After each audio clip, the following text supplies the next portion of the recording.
dia a todos, a todas. Bom dia aos ouvintes da rádio. Bom dia, boa tarde, boa noite, boa madrugada a quem ouve pelos streamings da vida. Temos uma missão hoje que é árdua, que vai nos deixar verdes de raiva ou verdes de tranquilidade, ou maduros.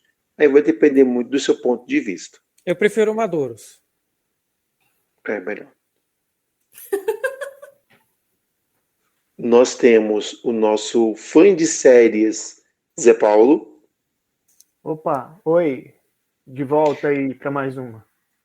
Nós temos a nossa cota do dia. Ela só foi chamada hoje por conta de ser a nossa cota do dia. Nossa, fala porque a gente não ia chamar ela. Putz, Edson. Nossa, eu vou levantar, eu vou embora. Tá. Antes de você me apresentar, com licença, Lost Veda, se eu não me engano, a Júnia é a pessoa que tem mais programas, não é? Não, ela é a segunda pessoa que tem mais programas. A Anielo, verdade. É o Anielo. Então, a Júnia é a segunda pessoa que você leva pro caminho do mal. Exatamente. Que faz programas.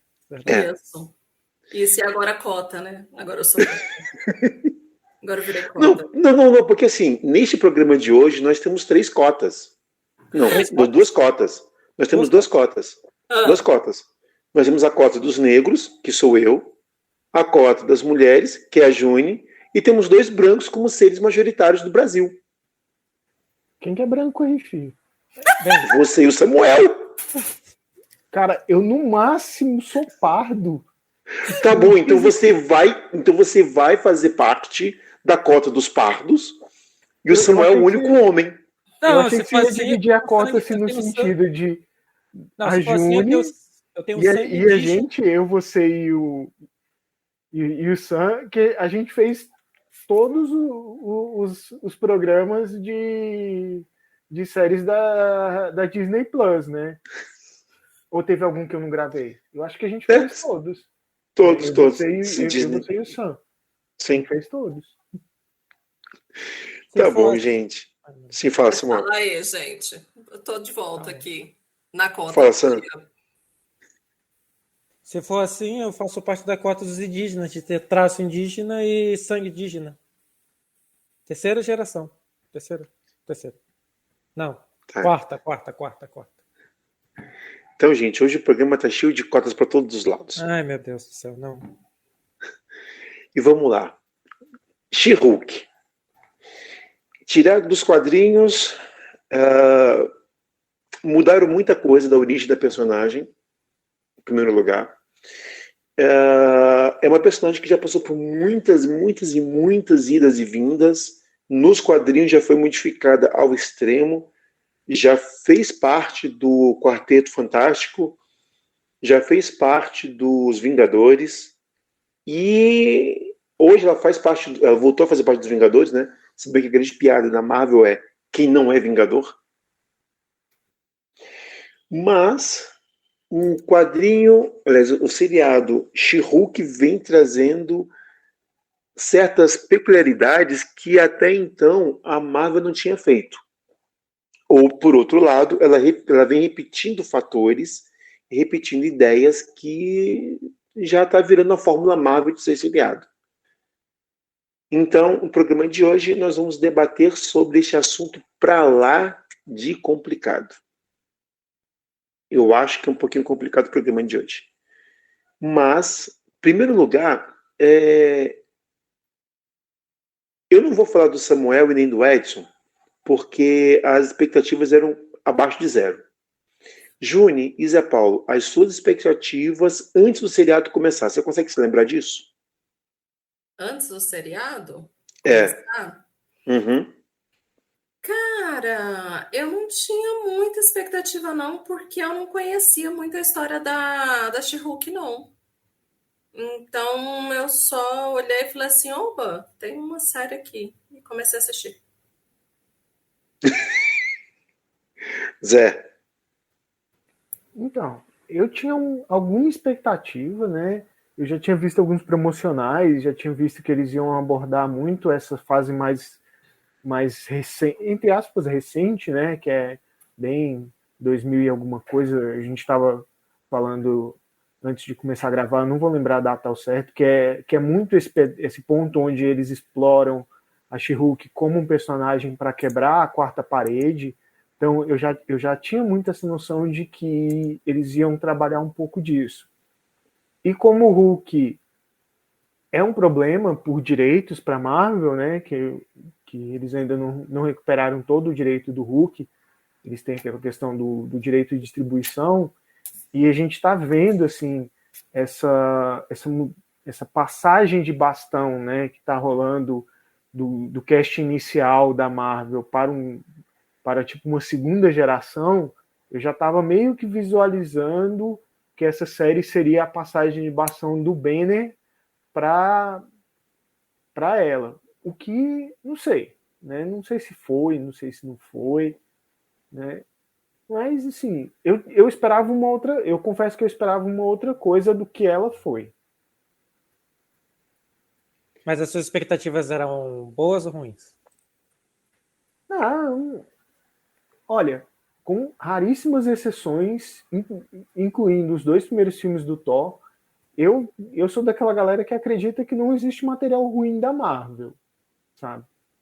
Então, a gente sempre espera que seja uma coisa boa, né? E dessa vez não foi assim, não digo que saí decepcionado. Talvez eu estava esperando uma coisa e foi outra coisa, mas assim, não foi decepção, foi só de rever um conceito. Jôni, agora eu vou arremessar uma bola curva na tua direção. Você sabe que eu não entendo esse conceito, né? Ótimo. She-Hulk, Miss Marvel, Wanda e, de certa forma, a Hawkeye, já que a Bishop, já que o seriado foi dividido entre o nosso arqueiro e uma jovem arqueira. Como é que você sente, percebe, nota... Eu esqueci mais algumas outras personagens femininas que estão dando no ar da graça. Essa valorização que a Marvel está dando para a temática feminina. De maneira geral, eu estou gostando. Eu achei que viria com muitos estereótipos quando eu vi lá naquele final do Não Latte Café. Quando eu pedi em vão. Quando eu vi no final da... Ai, como é que é o nome do último filme do Avengers lá? Fugiu o nome. Nossa, gente, fugiu o nome. Ultimato? Endgame. Ultimato, obrigado. Endgame, isso, Endgame lá no cinema. Gente, eu sou péssima com nomes. O Edson já sabe disso. Eu sei lá, eu tava com uma impressão de que viria com bastante clichê, principalmente porque eu não acompanhei o quadrinho da Marvel, a evolução do quadrinho da Marvel, que depois que começaram a vir as séries, e eu fui gostando das personagens femininas, por não estarem hipersexualizadas, por não estarem... Porque eu lia quadrinho da Marvel quando tudo isso era... Quando a mulherada era só a mochilinha do lado do cara, né, do herói. E aí, eu comecei a gostar muito. Inclusive, eu fiquei curiosa para ler os quadrinhos novos, por causa da série. Se me permite rapidinho, já que eu estava acompanhando muito a Marvel até 2018, não me foi tanta surpresa a Marvel levar esse tom para o seriado, porque Kamala Khan, Karen Davis, nos quadrinhos já estava tendo essa diferença, já estava tendo essa mudança de tom. Eu não li o da She-Hulk, o quadrinho, mas todas elas já tinham lido também. Eu li 3 anos da ai meu Deus, eu lembro do nome da Scarlett Johansson, Viúva Negra. Viúva Negra. Então esse tom mais moderno, pode-se falar assim, não é tão novo. Não é tão novo. Para algumas pessoas é surpresa porque não acompanham, mas para a gente, leitor dos anos 2010 para cá, não é novo. Tanto que eu críticas nos quadrinhos da Marvel. Não, inclusive, eu sou do grupo de pessoas que, conforme eu amadureci, saí da adolescência, eu parei de ler Marvel por causa da forma como a personagem feminina era retratada. Eu achava muito infantil. E aí eu parei de ler quadrinhos da Marvel. Eu não lia quadrinhos da Marvel há anos. Há anos e anos. Então, por isso que eu não tinha a menor ideia dessas mudanças que tinham acontecido. Sim, pra mim foi surpresa, porque eu esperava, tipo, todas viúvas negras, sabe? sim. No modelo da Viúva Negra, que eu acho que era um molde antigo de heroína, né? A Viúva Negra. Eu achei que a Viúva Negra, ela ainda carregava toda aquela hipersexualização e tal. E é legal você colocar isso, né? Porque a Scarlett Johansson deu várias entrevistas falando exatamente isso, do tanto que ela combateu o tom que eles estavam dando para a personagem e como você consegue perceber a mudança da personagem vai acontecendo no CM, porque quando você olha a Viúva Negra que aparece no Homem de Ferro 2, ela é muito, muito diferente daquela Viúva Negra que vai aparecer lá no Guerra Infinita, né? A personagem ela evolui bastante de um filme para outro, né? Ela vai saindo de um pouco dessa mulher hipersexualizada que é o que aparece no Homem de Ferro 2, né? Para virar um personagem, né? Sim.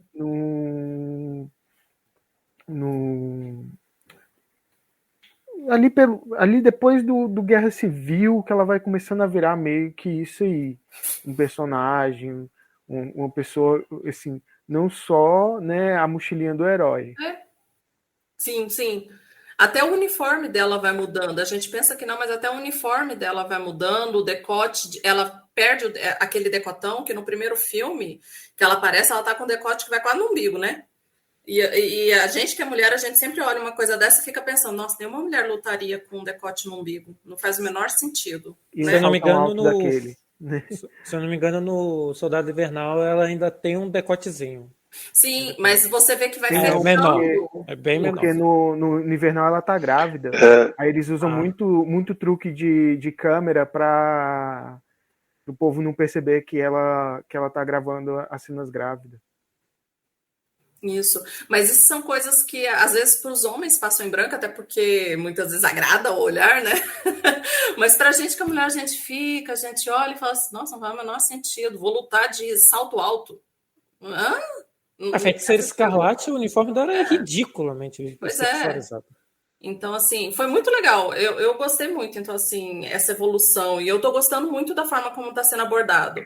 A Miss Marvel, a Wanda não me surpreendeu tanto, porque eu já tinha visto a personagem na primeira fase da Marvel, né? Lá até a anterior. Mas a Miss Marvel, gente, eu amei a forma como ela realmente é uma menina. E depois eu fui pesquisar sobre ela na internet e eu falei, caraca, realmente, assim, eu sei, teve mudanças ali na origem dela, mas, caraca, uma menina, e ela foi retratada como uma menina, e é uma adolescente comum, que usa roupas de adolescente, sabe? E eu achei isso o máximo, respeitando até a questão da cultura muçulmana ali, eu gostei muito. Então, assim, eu tô gostando muito da forma como a mulher está sendo representada nessa nova fase. Ok, então vamos rapidamente para 2 músicas tiradas do seriado She-Hulk. Vamos do tema She-Hulk e vamos com Ketchup and Mustard, de Amy Doherty. Daqui a pouco nós voltamos.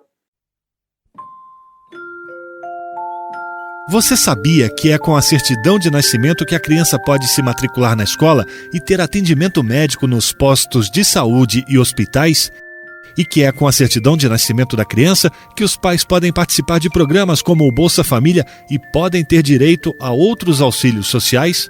Mais ainda, é a certidão de nascimento que permite tirar outros documentos da vida adulta, como a carteira de identidade e o título de eleitor. Então veja que importante é a certidão de nascimento. Mas se os pais não tiverem a certidão dos filhos, é só ir ao cartório da cidade e pedir para tirá-la. Não importa a idade, não existe multa e o documento é de graça. Isso é lei. Na nossa rádio, direitos humanos são de todos nós. É assim que a gente vai conquistando o nosso direito à cidadania. Voltamos com o segundo bloco e o Zé tá louco para descer a porrada como sempre. Não é descer a porrada. Vamos lá. Desce a porrada. Eu já participei de vários programas que a gente estava falando do universo cinematográfico Marvel, e eu sempre botei muito essa crítica. Assim, existe uma diferença bem clara e bem nítida entre como a Marvel lida com o cinema e a DC lida com o cinema, que a gente sempre trouxe para cá, que é aquela questão de que quando você tem a DC ela é muito influenciada pela parte administrativa da Warner Bros. Então, você tem ali o primeiro Esquadrão Suicida, que foi aquele fracasso, porque nas exibições testes, a coisa não saiu do jeito que eles queriam, então o administrativo mandou eles mudarem o tom do filme, né? A questão de como ficou os primeiros filmes ali do Super-Homem, porque você via muito com aquele sucesso do Batman do Nolan, então eles queriam implementar administrativamente, né, uma ideia do universo mais dark, né? Mas a Marvel, você tem ali o Kevin Feige e o Kevin Feige e você tem lá ele, que sempre foi um cara que, como ele saiu dos quadrinhos, ele saiu da parte criativa da Marvel, a Marvel sempre olhou e fez muito essa aposta criativa, sem pensar muito no lucro, como a gente falava muito dos Guardiões da Galáxia, né? Guardiões da Galáxia é uma coisa que, se você for pensar administrativamente, pensar no lucro da coisa, ele nunca teria saído da prancheta. Mas é engraçado que... Zé, sem querer ser chato, mas eu, olhando friamente para Guardiões da Galáxia e olhando para o que nós conhecemos de quadrinhos, ele no máximo seria citado numa reunião, alguém teria soltado uma gargalhada monstruosa e alguém falaria, próximo tema. Acho que nem para prancheta ele iria. Sim, né? E é muito curioso, partindo dessa ótica, a gente vê que quem sai com esse protagonismo feminino é a DC com a Mulher Maravilha, e a Marvel sai correndo atrás, né? Muito nessa ideia de que eles sempre deram essa declaração de que não era o momento, de que não... Né? Sendo que a gente sabe, a gente tem pistas de que existiu um filme da Viúva Negra ali desde o Vingadores 2, né? Existe essa coisa de você trazer, né? Mas a Marvel teve medo de arriscar e entregar o protagonismo na mão de uma mulher. E é muito legal quando você vê She-Hulk, você vê Miss Marvel, você vê toda essa mudança, porque apesar da Marvel ter saído atrás dessa coisa, quando ela abraçou essa ideia, ela abraçou de vez, né? E eu gosto muito disso, eu acho muito legal você ver muitas essas coisas assim, né? E é como a Juni falou, quando nós homens a gente olha a coisa, a gente não percebe para esses detalhes de a mulher nunca usaria uma roupa dessa para ir para uma batalha, ou faria um passo desse para dar um chute, onde é que estaria a base dela, né? Uma série de coisas assim que incomodam o público feminino, e a gente não consegue abrir esse olhar porque não faz parte do nosso espectro de visão. Ok. Não, e é engraçado você falar da Mulher Maravilha, que eu lembro que quando Mulher Maravilha saiu, cara, um detalhe que foi objeto de comentário comigo, com as minhas amigas e com muitas mulheres que eu conheço, que foi o sapato da Mulher Maravilha, que não era um salto, era uma botinha. E a gente ficava assim... Cara, finalmente uma mulher que não vai lutar de salto! É sério, isso foi uma farra da gente no cinema, foi uma farra da gente nos grupos femininos, porque, tipo, Se você olhar historicamente, a mulherada tá lutando de salto. Qual o sentido de lutar de salto, minha gente? Não faz o menor sentido. E aí, assim, foi um detalhe. E aí, depois da Mulher Maravilha, realmente, veio várias outras super-heroínas que agora não estão usando salto, porque parece que finalmente alguém entendeu que, nossa, gente, realmente, né? Ninguém vai pra batalha de salto, né? Que coisa louca. Nossa, parece que se tocaram. Bem, e por falar, já que a gente está na vestimenta, vamos entrar um pouco no seriado. Para quem não conhece, o uniforme da She-Hulk durante décadas, e eu não estou brincando, décadas, foi um maiô. Nossa, misericórdia. Era o maiô. Eu sempre fico imaginando a mulher tendo que dar um chute na cara de alguém, preocupada se a bunda dela ou o maiô não vai sair do lugar. Pois é. E eu acho que até que eu tinha comentado isso com o Samuel.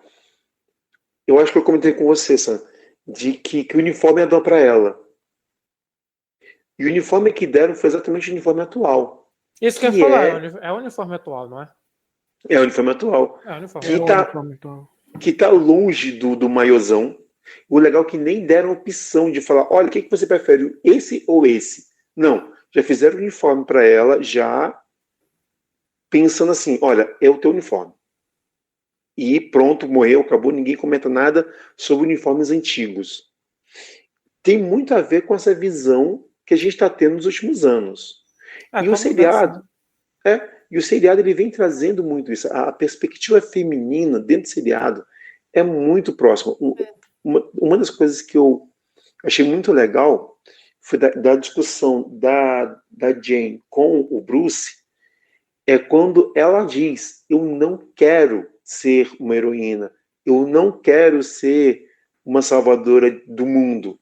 Eu quero ser apenas uma advogada. Que você ia falar daquele primeiro episódio que, nossa, a gente caiu muito, muito lá no nosso grupo, né? As meninas falando muito disso do primeiro episódio onde o Bruce tenta ensinar ela controle de raiva. E aquilo, assim, o episódio em si é muito interessante porque ela traz muito essa ideia, assim, de, cara, eu sou uma mulher, velho, eu controlo a minha raiva desde que eu nasci, assim, e ela vai trazendo uma série de vivências e uma série de coisas, assim, que você para assim e fala, caraca, velho, não tem como, velho. Eu acho que esse episódio ele é muito mais bem visto para quem tem essa. A Juni deve ter amado esse episódio, creio eu. Olha o sorriso. Mas pra gente um pouco de fora, aquele episódio ele é um pouco maçante, porque você percebe que a personagem está desconfortável, de que ela está superando todos os problemas, e você tá. O Hulk pode ser um mané, e perceba quem está na sua frente que ela não tem os mesmos dilemas que você. Ok, você tem a experiência de ser um Hulk, mas, porra, aquele episódio ele foi muito maçante por causa disso, mas não dos problemas que ele traz, mas sim de que realmente fica muito repetitivo aquele jeito. Mas no final das contas a gente entende o porquê, então a gente acaba passando. Mas é engraçado porque, assim, usualmente eu vejo os homens muito incomodados com esse episódio, e a gente que é mulher, a gente fica rindo, porque aquilo é tão comum. Tão comum ter um cara te explicando uma coisa que você fica ali, tá, eu já entendi. Não, eu já entendi. E o cara continua te explicando e você, tá, eu já entendi. E o cara continua te explicando. Cara, isso é muito comum. A gente tem threads no Twitter de mulheres explicando, homens tentando explicar para, sei lá, uma médica ginecologista alguma coisa, para uma neurologista. Então, assim, tipo... Cara, aquilo é tão corriqueiro que chega a ser divertido ver no cinema, numa série, isso retratado. E a gente fala, aí, ó, alguém entendeu. O meu incômodo é a repetição. Não o machismo. Eu falei isso no grupo, né? Eu acho aquele episódio muito preguiçoso, sabe? Não é a repetição, é um episódio muito preguiçoso. Mas beleza, depois que a série engata, o negócio fica mais legal, mas aquele primeiro episódio ele é muito preguiçoso, assim, tipo, cara, eu não vou explicar não, tá aqui, ó, porque aquele negócio, não, o sangue do Banner teve contato com o sangue da Jane, Velho, que coisa preguiçosa. Nossa, foi aquilo ali, velho. Você sabe o que é interessante? Ou se você pega... porque a gente podia ter entendido sem a explicação, misericórdia. Se você pega o quadrinho, ela tem um acidente que a coloca à beira da morte. O único parente com sangue compatível é o Bruce. Então no quadrinho, se eu não estou enganado, tem o drama dele de doar o sangue, sabendo que pode acontecer, mas se ele não fizesse isso, ela poderia morrer, porque realmente ela estava à beira da morte, então existe lado dramático. Ele doa com todos os medos possíveis. Se eu não me engano, ele até tenta diluir um pouco o sangue dele, mas ele faz isso. Até que quando ela volta, né, porque ela foi depois do sangue, quando ela volta, a preocupação dele é: beleza, o que vai acontecer com você? E ele não pode ficar porque ele é o Bruce, ele é o Hulk, né? Então ele está sempre perseguido, então ele não pode ficar muito do lado dela. Nossa, mas muito mais rico. Muito mais. Total. E quando eu vi umas 5 gotas caírem no sangue dela, foi algo que eu olhei assim, gente, isso é muito preguiçoso, mas é muito ridículo. Mas tudo bem, né? Mas já tem tempo que, assim, eu acho que eu já até conversei contigo, Edson, em outro momento. Já tem tempo que a Marvel, em troca de fazer muitas vezes episódios, séries, filmes para um público mais novo, né? Ela sacrifica a história. Ela sacrifica uma história mais profunda, mais complexa. Já tem muito tempo disso. Eu acho que o expoente ali é o Carnificina, né? Que não teve Carnificina nenhuma, mas já tem muito tempo. Não, Carnificina não é Marvel, misericórdia, Júnior. É da Marvel, mas... é da Marvel. É da Marvel. É Marvel, só que mas, assim, no cinema ele tá na Sony. A própria, a do Thor, a mulher ali, a She-Thor, sei lá como é que é o nome Jane lá. Foster. A Jane Foster, cara, aquele câncer foi muito mal explorado. Você tem um drama pesadíssimo, que é o câncer de uma pessoa. Cara, aquilo ali desapareceu, foi como um sopro. Então, assim, tem tempo que a Marvel não tá conseguindo explorar os dramas reais. Ela não consegue, em troca dessa expectativa de ter histórias mais leves para públicos mais novos, talvez. O último drama da Marvel que eu me lembro foi o foi na animação What If, do Doutor Estranho. Aquele episódio, velho, é muito pesado. Aquele episódio pesadérrimo, velho. Sim, aquele episódio é muito pesado. Foi o único drama que eu lembro que a Marvel fez e fez pesado. Sim, verdade. Mas eu sinto falta disso, porque quando você tá falando de cinema, quando você tá falando de série, e principalmente de série, cinema eu ainda perdoo um pouco pela falta de tempo, apesar que eu acho que a preguiça manda, como vocês disseram, como você disse, João Paulo, mas, cara, quando a gente fala de uma série em que você tem tempo para explorar a história, poxa, você não pegar um conteúdo mais denso e explorar mata. Você pode matar uma série por preguiça, pelo amor de Deus. Uhum. Vamos para 2 músicas do seriado She-Hulk. Vamos com Hooded Girls, de Eve. E vamos com Buddy, Megan Thee Stallion. Daqui a pouco nós voltamos.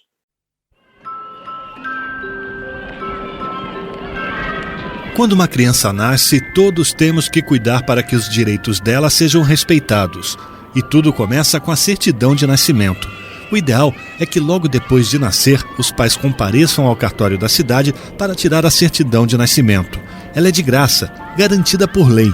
Mesmo que os pais ainda não tenham a certidão de nascimento dos filhos, é só ir ao cartório da cidade e pedir para tirar a certidão. Não existe multa e lembre-se, o documento é de graça. Na nossa rádio, direitos humanos são de todos nós. É assim que a gente vai conquistando o nosso direito à cidadania. Eu não sei se esse vai ser o terceiro e último bloco, porque eu sinto que algo ainda vai acontecer nesse programa. Então, as suas impressões do seriado, que vocês gostaram, que vocês não gostaram, e quem quiser começar, que seja a Júnior. Nossa, eu tava esperando outra pessoa, tá? Peraí. O que eu gostei do seriado? Além do que eu falei ali de ter gostado da construção da personagem, dessa questão lá da preocupação do que ela ia vestir. Cara, o que ela ia vestir, preocupações que são muito femininas. Eu tenho a sensação que She-Hulk foi construída muito pro olhar feminino. Pode estar maluca, mas tenho essa sensação que ela foi muito desenhada e muito pensada para um olhar feminino. Mas eu gosto também da forma como os episódios se encadeiam. Como eles vão se encadeando e se construindo. Então, ela se transforma em She-Hulk, ela não quer ser She-Hulk e ela nega isso, tudo que ela consegue, e ela fica nesse conflito, e aí quando ela finalmente se aceita, ela tem que lutar para continuar sendo She-Hulk, e depois, quando ela consegue ser She-Hulk, ela é atacada por ser quem ela é. Ela sofre um grande ataque por ser quem ela é. Então, você tem todo um encadeamento de história que eu gostei dessa estrutura. Eu gosto muito dessa estrutura. Eu gosto muito do fato, nessa história, de quase não termos visto rivalidade feminina. Isso me agradou deveras. Só teve um episódio em que nós vimos rivalidade feminina, mas foi planejado, porque foi num episódio de casamento e tinha toda uma zoeira em torno de filmes de casamento. Então, eu gostei muito da forma como foi encadeado. Acho que é a coisa que eu mais gosto no She-Hulk. Esse encadeamento e esse olhar que foi muito feminino, muito para o universo feminino, né? E por ter botado como inimigo um tipo de pessoa, né, nesse mundo que é bastante desagradável. Ok, então vamos fazer o seguinte. Sam ou Zé Paulo, o que vocês gostaram? Para te mandar, assim, eu vou puxar um ponto, eu não vou falar necessariamente do que é uma das coisas que eu gostei, mas como a Júlia muito bem trouxe do grupo que é o vilão, eu gostaria, o antagonista, não sei, eu gostaria muito, muito mesmo de que eles pudessem colocar trabalhar melhor aquela ideia. Porque para mim, quando eu vi aquilo, eles faz todo sentido. Só que, infelizmente, aquele tipo de grupo é meio chatão, né? E aí ia ficar enchendo o saco da internet. Mas eu queria muito, muito mesmo que fosse aquele grupo ou vilão, vamos dizer. Porque faria todo sentido. Zé. Então vamos lá. Coisas que eu gostei. Assim, ele desde o começo, ele é um humor de quarta parede. Então, é bem legal isso, ser um humor de quarta parede. Então, em vários momentos, você tem aquela interação com o público, você tem certas coisinhas assim, onde você percebe uma certa consciência de que aquilo ali é um seriado, né? Então, eu acho bem legal como a história foi construída nesse sentido. Uma outra coisa que eu sempre critiquei muito nos seriados da Marvel, da Disney Plus, e esse é um acerto, né? Não é um erro como foi Cavaleiro da Lua, como foi alguns outros. Esse é um seriado, realmente, né? Os episódios se conectam, a plot, ela meio que ela se encerra em cada episódio. Ele não é um filme cortado em 9 pedaços, colocado ali onde você vai meio que se perdendo, assim, porque a história ela não se encerra e ela não se conecta com o próximo episódio. Ela é uma história contínua que você precisa meio que ir vendo. Então, ela não tem isso, ele é um seriado mesmo, cada episódio é um episódio, ele tem o cliffzinho para o próximo episódio, mas o episódio ele funciona como um episódio também, né? E assim, o episódio, a série como série, ela é muito legal, né? Minha grande crítica é o resto, que ele é todo preguiçoso, assim, como a gente estava falando antes fora de estar gravando, cara. esse negócio do acidente dela e do contato dela com o sangue do Banner, que coisa preguiçosa, velho. Ali tem uma história legal que poderia ter sido traga dos quadrinhos para a série, mas não optaram. Se o contato com o sangue do Hulk é tão assim perigoso, por que não aconteceu tantas outras vezes, velho? Precisava dar uma amarradinha melhor nisso aí, né? O negócio do braço do Banner, velho, assim, é um avoid consequências muito foda, velho. O cara criou toda uma história de por que o braço dele fez isso. E ele não explorou isso em um único filme, ele já botou uma cura para aquilo ali, né? Uma série dessas coisinhas, elas são muito preguiçosas, né? E isso me incomodou demais. E assim, um ponto fora, assim, só para colocar, e para quem quiser ver, quem não sabe, não só a Marvel, mas o universo de cinema está tendo um problema muito sério com questão de efeito especial, porque você tem uma quantidade limitada de gente para fazer esses efeitos. Então eles estão tendo que conter muito nisso, né? Algumas pessoas reclamam muito, né? Porque são coisas que demandam muito tempo, né? As pessoas reclamam muito do tamanho da She-Hulk, mas eu acho legal que todo o seriado faz uma certa referência ao seriado do Hulk dos anos 70, né? Que eu achei muito legal, e um jeito bem engenhoso que eles tiveram para trabalhar esse fato de ter que diminuir a quantidade de efeito especial, né, no programa inteiro. E o último episódio, a abertura do último episódio é sensacional por conta disso. Sim, referência total. Verdade. Edson, falta você. Bem, uma das coisas que eu gostei e que ficou interessante são as participações especiais, que tem uma hora que ela briga com isso. Bem, até agora nós já vemos o meu primo, o Wong, a Abominação. O Abominação. Você está achando que isso aqui vai ser sempre um festival de homens que vai aparecer? Eu acho legal essa brincadeira da quantidade de gente que a Marvel tem, a Marvel Studios tem para fazer essa transição de personagens que vão aparecendo com temas também importantes. Eu só gostaria que tivesse aparecido mais personagens femininas. E a própria ironia, com tudo tem que ter uma participação especial, né? Exatamente, essa jogada. Eu fiquei eu achei legal como usaram a quarta parede, mas a coisa que eu mais achei, que mais me encantou, e isso pode parecer meio doido, mas é o namoro dela com um certo advogado. Aquilo foi um refresco. Porque tem uma coisa, eu não me lembro dos dois namorarem. E olha que estamos falando de um dos personagens mais... o pior que eu quero usar um termo mais sem ser machista. Pegador. Não tem outra. Não tem. O Matt Murdock, também conhecido como Demolidor, é um dos personagens mais pegadores da Marvel. Mas a gente também não fica muito atrás, não, velho. Nos quadrinhos ela... Nos quadrinhos ela é varredora também. Sim, na série também. Vamos por parte. Primeiro estamos falando do personagem, depois a gente vai para ela. Pois é, no quadrinho ele é pegador pra caramba. No quadrinho ela também é pegadora. Mas eu achei muito legal porque os dois são advogados e eu não me lembro não me lembro não, desculpa. São pouquíssimas vezes em que os dois interagem nos quadrinhos.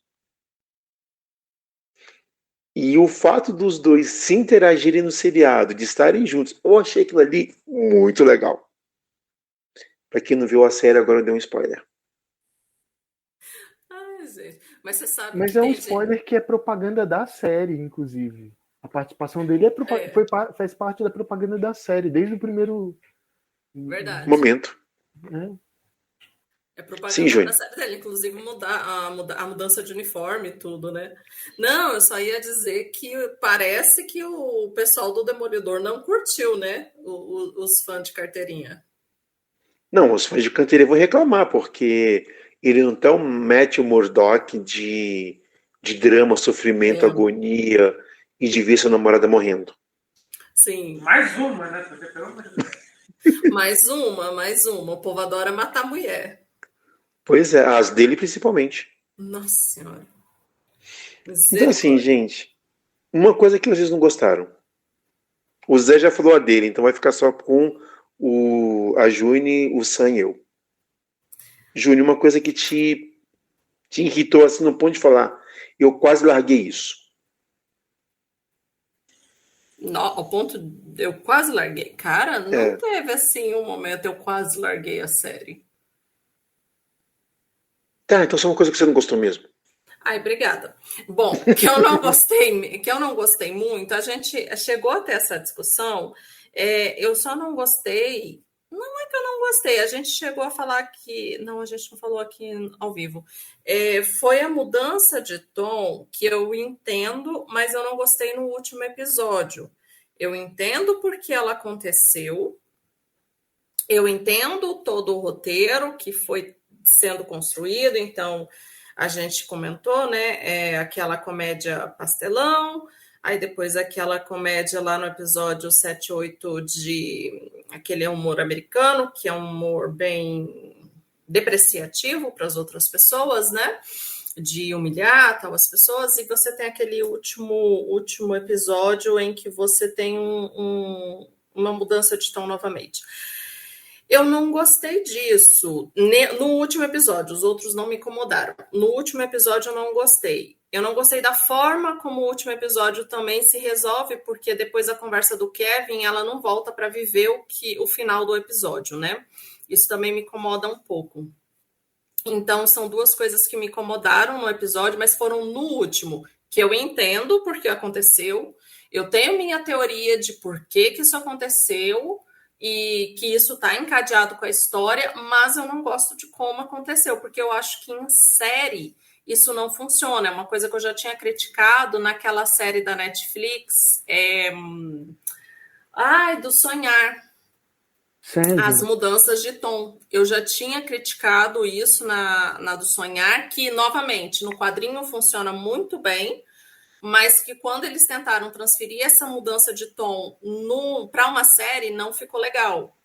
Então, eu não sei se na She-Hulk também funciona, porque às vezes você perde pessoas nessa mudança de tom, né? A pessoa tá lá se divertindo com piada de escritório, tudo, com aquela galhofa, e de repente entra um outro tipo de piada, você pode perder as pessoas que assistem, você pode perder o encadeamento, né? Sam.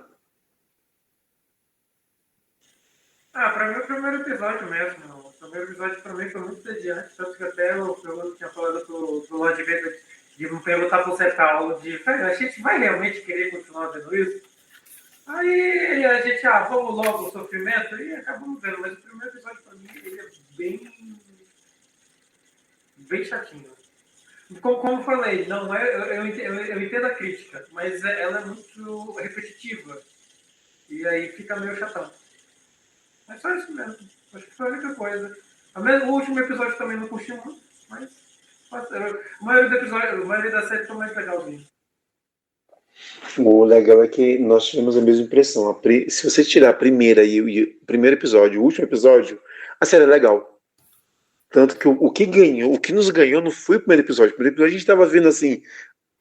Como o Samuel falou, vai ter que realmente ver isso? Vai. Aí vem o segundo, dá aquele salto, vem um terceiro, ele te captura de uma forma. O terceiro é o melhor de todos. Qual que é o terceiro?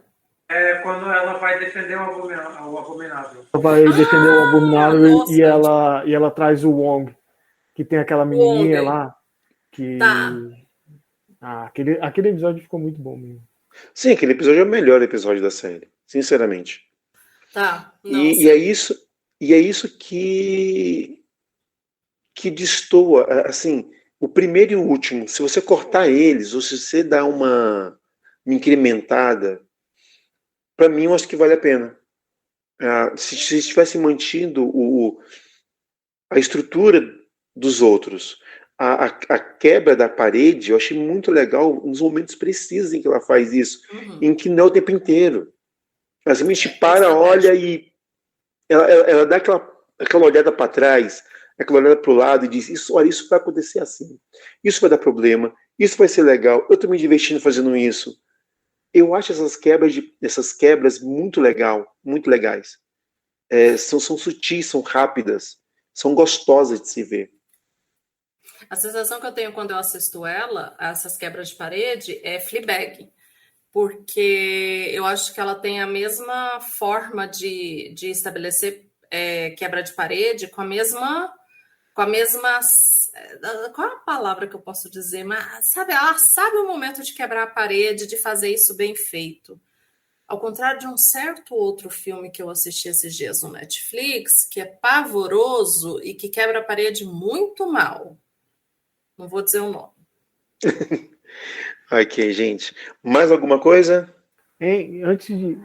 Mas pegando um pouquinho do comentário da Juni, né, eu assim, esse negócio deles não terem resolvido não ter voltado para resolver o plot é muito incomoda mesmo, porque quem já viu quando você tem um cyberataque, especialmente contra mulheres e tudo mais, sabe como isso é uma coisa assim que demanda tempo, especialmente do jeito que ela queria fazer, do jeito legal da coisa e tudo. Então, assim, eles terem jogado isso para o último episódio, a gente sabia que ele não ia conseguir resolver aquilo no último episódio sem dar uma barrigada, né? Mas do jeito que deixou também realmente incomoda, ficou meio incomodativo mesmo. Olha, eu tô para te dizer que eu preferia que eles tivessem deixado para outra temporada do que eles tivessem resolvido do jeito que foi resolvido. Porque esse é um problema que é muito sério na vida feminina. Eles abordaram problemas que afetam seriamente mulheres, sabe? E, inclusive, que são medos de mulheres, e me incluo aí no meio. E, cara, a resolução foi uma resolução em off, né? Não, em off. A gente sequer viu o julgamento. A gente sequer teve a chance de ver o cara ser preso direito. A gente não teve o prazer de ver o criminoso ser preso, do criminoso ser julgado. A gente não teve nada disso. Então, assim, eu preferia que tivesse sido deixado para uma segunda temporada, até porque é uma coisa super pesada, podia ter explorado novamente.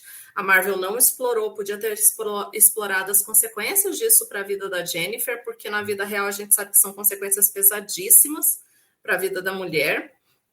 Então, assim, era a oportunidade a isso. Então, e aí, novamente, não sei se para tornar mais leve a história, você não consegue aprofundar naquilo que é um drama pesado, porque isso é pesado.